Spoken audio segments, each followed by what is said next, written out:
मेरे YouTube देखने वाले दर्शकों के लिए पहाड़ों को वासी की ओर से हार्दिक स्वागत है, अभिनंदन। आज मैं ग्राम सभा लाका में हूँ और आज हम एक कहानी की बात करते हैं जो दीनू की कहानी है। दीनू का जो वाटरफॉल है, दीनू का जो वाटरफॉल है उसके बारे में हम बात कर रहे हैं। हमारे साथ आज इस वीडियो बनाने के साथ जुड़े हुए हैं धन सिंह राणा जी, जो पूर्व प्रधान रहे हैं ग्राम सभा लाका से, पूर्व सरपंच रहे हैं। और सबसे बड़ी बात है कि धन सिंह राणा एक सामाजिक कार्यकर्ता है और इन्होंने यहाँ पे ग्राम सभा लाका में झपटो चीनो आंदोलन का जो एक शुभारंभ हुआ था, धन सिंह राणा जी के अगुवाई में हुए थे। तो आज हम सीधा बातचीत करते हैं श्री धन सिंह राणा जी से, जो हमारे साथ जुड़े हुए हैं। तो आइए बातचीत करते हैं। राणा जी, जैसा कि एक कहानी जुड़ी हुई है इस वाटरफॉल से, दीनू वाटरफॉल की, तो इसमें हम विस्तृत जानकारी चाहते हैं कि हमारे आने वाले भविष्य में जो भी लोग हों इस वाटरफॉल के बारे में जानें। वैसे तो राव जी इन बिहड़ों में, इन घाटियों में जहाँ जहाँ भी है, आदिवासियों में कई कथाएं, कई कहानियाँ हैं। इसी प्रकार जैसे दीनू की कहानी है, वो दीनू के नाम से एक व्यक्ति महादेवी भक्त था, लातानंदा का परम भक्त, और उसके साथ वो वीर और बहादुर भी था। जो लोग गांव में, क्षेत्र में जरा भी भूल करते तो उनको वो बड़े ढंग से समझाता, और ना हो तो वीर भौड़ होने के कारण वो उनको मारता भी था। तो लोग उससे, उसके भक्ति से, उसके ताकत से डरते भी थे और जलते भी थे। एक समय आया, कहते हैं कि नंदाष्टमी हो रही थी, उससे पहले सब लोगों ने निर्णय लिया कि चलो यार शिकार के लिए जाते हैं। तो मंदिर के सामने पे जो ये बाईं ओर झरना है, तो उसके ऊपर वो शिकार खेलने गए। उस समय तीर धनुष थे या क्या था, तो एक थार को मार दिया। वो मर के गिर के इस झरने पे पहुंचा और वहाँ मर गया।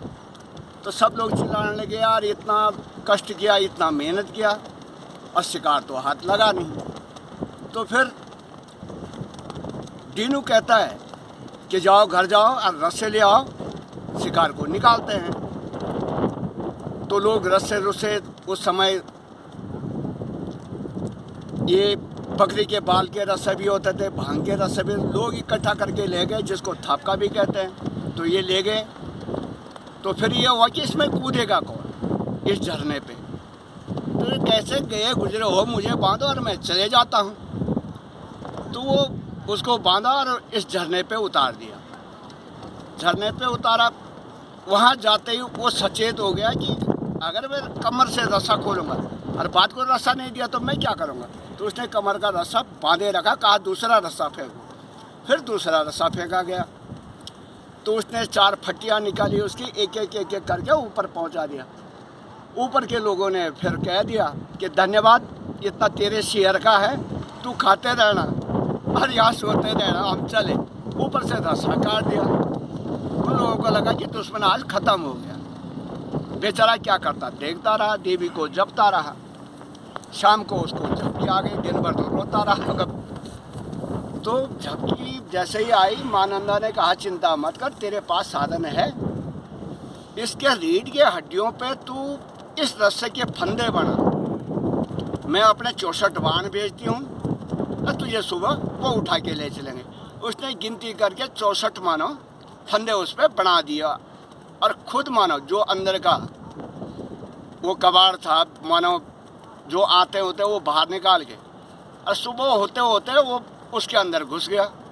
तो जैसे ही वो एक छेद से आग लगा रखा कि कितने आए कितने आए, जैसे ही 64 कूदे, वो 64 के देवी शक्ति समझ लो, उसने उस पर फंस गए।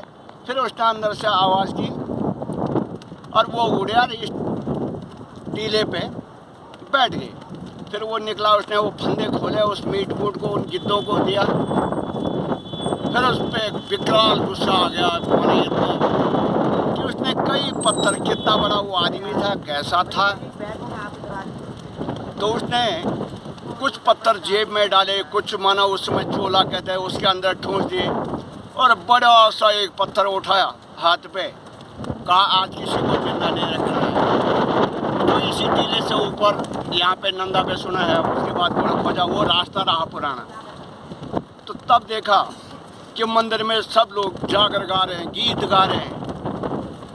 उसकी 2 पत्नियां थी जिनका नाम तानी और मानी था, 2 बहनें थी जिनका नाम सोनी और मोनी था। सोनी और मोनी अपने घर में रो रही थी, जागरों में है सोनी दे मोनी गो और रोनी, तानी दे मानी मांगा वालानी। और जो उसकी घरवालियाँ थी वो मंदिर में गाना बजाना कर रहे हैं, नाच रहे हैं कि दुश्मन मर गया। तो उसने जैसे मंदिर के ऊपर आया, उसने फेंका वो पत्थर, और मंदिर में चौक टूट के लोगों में भगदड़ लगी, सब भाग गए। बात को वो शांत हुआ देवी की कृपा से, पर इतना शांत भी नहीं हुआ। उसने पकड़ा दोनों अपने घरवालियों की चुपलियाँ और दोनों को काट दिया। तो फिर घर आया, उसके 2 लड़के भी थे, 2 बहनें थी। कहते हैं कि दंत कथाओं में एक तोलमा में थी, एक लाता में ही थी, दोनों बहनें ब्याह रखी थी।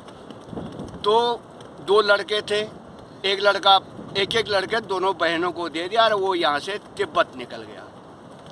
जब तिब्बत गया तो वहाँ से उसने कहा इधर तो जाना नहीं। फिर वो जुआर बेली में गया, उसके वहाँ फिर शादी की। वहाँ कहते हैं कि उसके भी अभी 35-36 परिवार वहाँ पे भी हैं। तो वो बुटोला जाति का था, लाता में भी बुटोला है, तोलमा में बुटोला है, और जुआर भेली में जो मीलम घाटी है उसमें भी बुटोला है। फिर वहाँ भी परिवार जब हुए, बच्चे सयाना हो गए, वो उनको वहाँ रहन बसेरा कर दिया। फिर वो दोनों जने कहते हैं कि टोपी डूंगा गिद्दी के रास्ते फिर अपने क्षेत्र में आए। तोलमा और लाता के बीच में हिमतोली नाम का एक बड़ा सा मैदान है, वहाँ उन लोगों ने घर बनाया, खेत बनाए। फिर जो आता है वो जाता भी है। तो कहते हैं कि जाड़ों में भी वहीं रहता था। और जब ग्लेशियर ऊपर से आया झंडेदार से, इतना ढेर सारा, अब समय की बात थी कि उस समय ये नहीं हुआ कि मैं भाग जाऊं, बल्कि वो करची और पानोले कितने उसके बड़े थे। कहते हैं उसको रोकने के लिए चले गए, ग्लेशियर रोका जाएगा, मेरे मकान दबते हैं। तो वो रोकने गया, उसी ग्लेशियर में दोनों जने समाप्त हो गए। ये कथाएं हैं। इसका माना विस्तृत अगर कभी आप चाहें तो माणा घाटी भ्यूंडार के इर्द गिर्द यहाँ इसके जागर गाया जाते हैं तीनों के, और वो विस्तृत जानकारी भी दे सकते हैं। यही चीज़ें हैं, ये मानो एक कथाएं हैं, और वो दंत कथाओं कहीं पे लिखित नहीं है।